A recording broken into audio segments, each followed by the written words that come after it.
नमस्कार मैत्रिणींनो, सोप्या घरगुती रेसिपीमध्ये तुमचे खूप मनापासून स्वागत। बघा, रात्रीचा स्वयंपाक करायचा कंटाळा आला की आठवते ती म्हणजे डाळ खिचडी। ती डाळ खिचडी खाऊन पण कंटाळलात ना, त्यावर उपाय म्हणून आज आपण करणार आहे तो म्हणजे रस्सम राईस। रस्सम राईससाठी आपण हे 1 वाटी बासमती तुकडा तांदूळ घेतलेले आहेत। त्यात टाकायला ही अर्धी वाटी मुगाची डाळ घेतलेली आहे। ह्या मुगाच्या डाळीच्या ऐवजी तुम्ही इथं तुरीच्या डाळीचा पण वापर करू शकताय। ही 6 ते 7 चिंचेची बुटकं भिजत घातलेली आहेत मी। त्यात आता टाकायला फोडणीसाठी ही तडका मिरची ही पण भिजत ठेवलेली आहे। हा 1 चमचा सांबर मसाला आहे, 1 चमचा गूळ आहे, चवीप्रमाणे मीठ आहे, फोडणीला आहे 7-8 मिरी घेणार आहेत, अर्धा चमचा ही धनेपूड, अर्धा चमचा मिरची पावडर आहे, थोडीशी हळद, अर्धा चमचा हिंग। हा 1 मध्यम साईजचा कांदा आपण मोठा चिरून घेतला आहे। हा मध्यम साईजचा टोमॅटो हा पण मोठा चिरून घेतलेला आहे। 8-9 लसूण पाकळ्या ह्या न ठेचता अशाच घेणार आहे। आणि ह्या फोडणीसाठी टाकायला आपण कढीपत्ता घेतलेला आहे। बघूया तर मग रस्सम राईस कसा करायचा। पहिल्यांदा आपण हे डाळ तांदूळ एकत्र करून धुवून ठेवूया। बघा, आता कुकर आपला गरम झालाय, त्यात टाकूया हे साधारण 1-1.5 चमचा तेल आणि तेवढंच आपण हे तूप टाकून घ्यायचं आहे।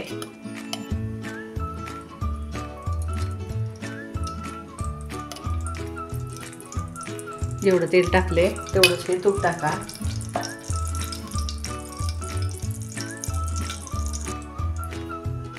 तेल तूप आपलं गरम झालेलं आहे। आता हे चमचाभर मोहरी, हे छोटा चमचाभर जिरे, दोन्ही तडतडलं की हे मिरे टाकून घेऊया।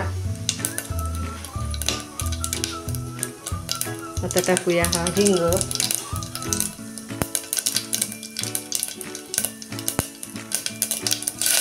कढीपत्ता,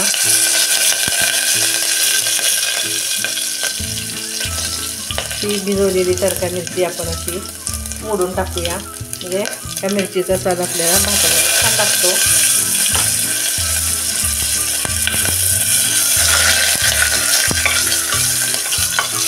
जरा वेळ परतून घेऊया।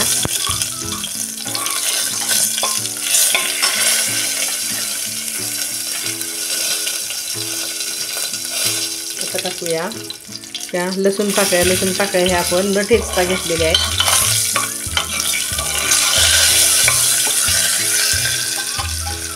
त्यात टाकूया हा मोठा कांदा,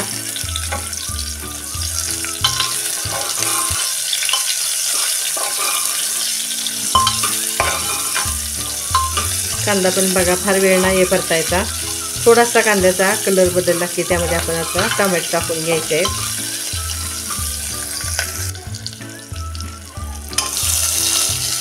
टोमॅटो टाकल्यानंतर पण आपण हे आता अगदी 1 मिनिटभर परतून घेऊया।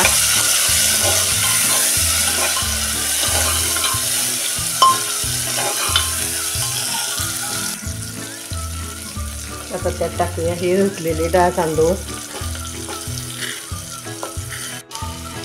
पण आपण 1-2 मिनिट चांगले परतून घेऊया, म्हणजे भाताला आपल्या कसा स्वाद छान येतो।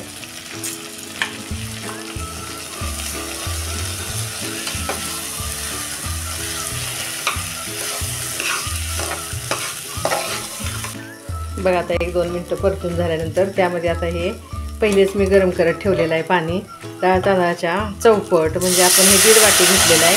हे 6 वाट्या पाणी ओतायचं आहे ह्यामध्ये।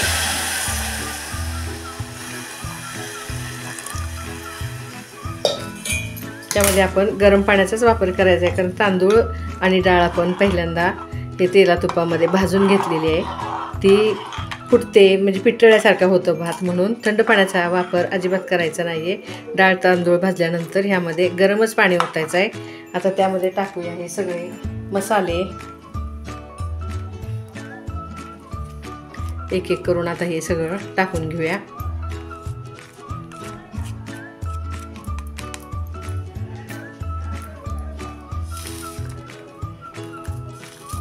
आणि आता एकदा चांगलं हलवून कुकरचं झाकण बसवून घेऊया।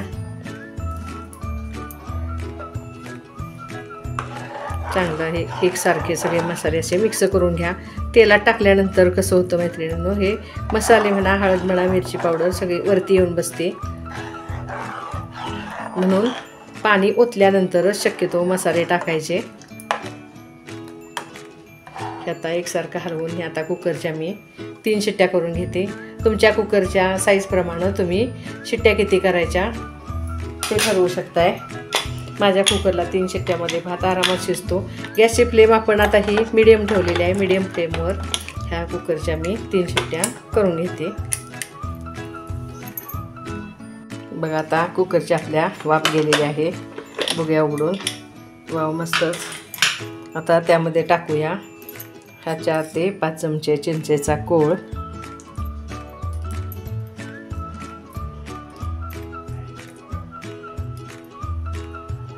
आणि त्यावर टाकूया ही भरपूर सारी कोथिंबीर. आणि आता हा एकसारखा चांगला मिक्स करून घेऊया.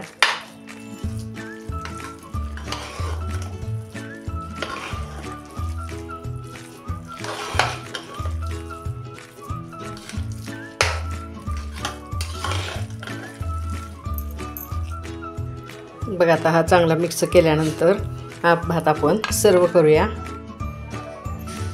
बघा कसा मऊ छान झाला आहे. बघा मैत्रिणींनो, माझी ही रस्सम राईसची रेसिपी तुम्हाला आवडली असल्यास माझ्या चॅनेलला सबस्क्राईब करायला विसरू नका.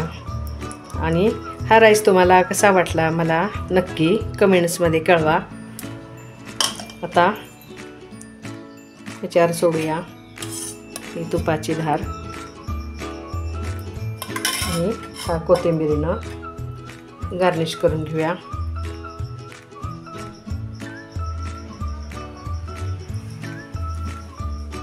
पुन्हा भेटणारच आहोत नवीन रेसिपीसह. धन्यवाद.